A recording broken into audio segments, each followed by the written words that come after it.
Do you remember what was one of the first practices or shifts that you did where you felt and saw a noticeable difference when you were on this self-diagnostic journey? Yeah, that's a good question because I spun my wheels big time Yeah. for probably from age 25, 26 till almost 29, getting worse and worse while thinking I was really nailing life because comparatively I was.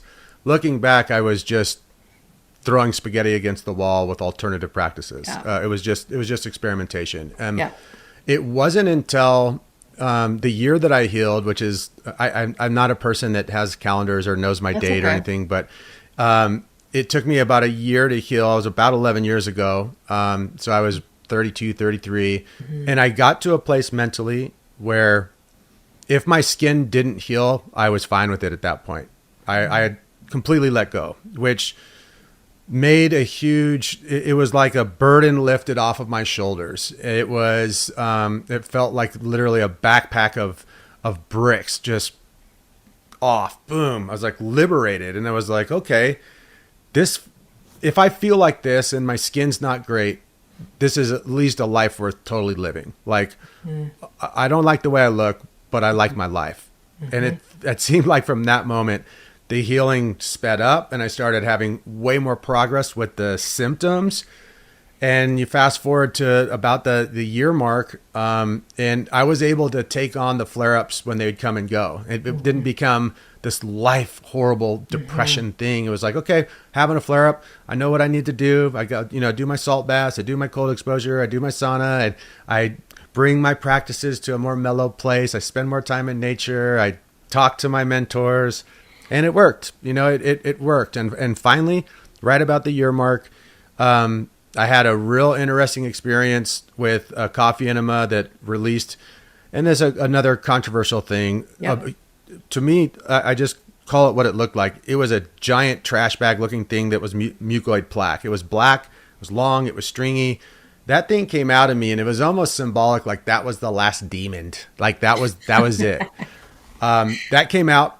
It was really weird. Yeah. And then my skin had the weirdest, biggest flare up ever.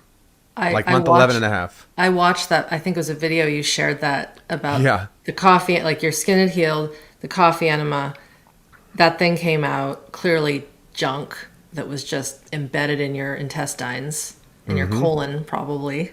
Yep. Yep. And then continue, please. And then rapidly, much, much faster than any big flare up had ever gone away. It was gone. It was like the signal from the autonomic nervous system, that inflammatory response, fight or flight, that was just beating itself to death all the time for no reason. Just was like, I've had enough and I think I'm cool. And that was 11 years ago. Like and I'm one of the lucky ones because I haven't dealt with like relapse or flare-ups or little things here and there. It's like my skin from that moment has progressively gotten Better and better. better and better and better and better. I think that people hear that story and sometimes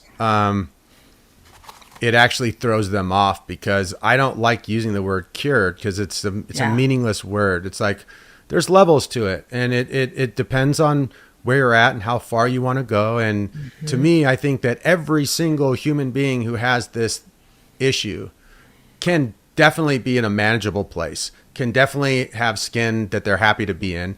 And for some people, they can take it all the way and cure the disease. And it's the gains and the healing are out there for whoever wants to take it. But it takes some work, it takes some consistency. And for me, it more took a lot of shifting of my perspective.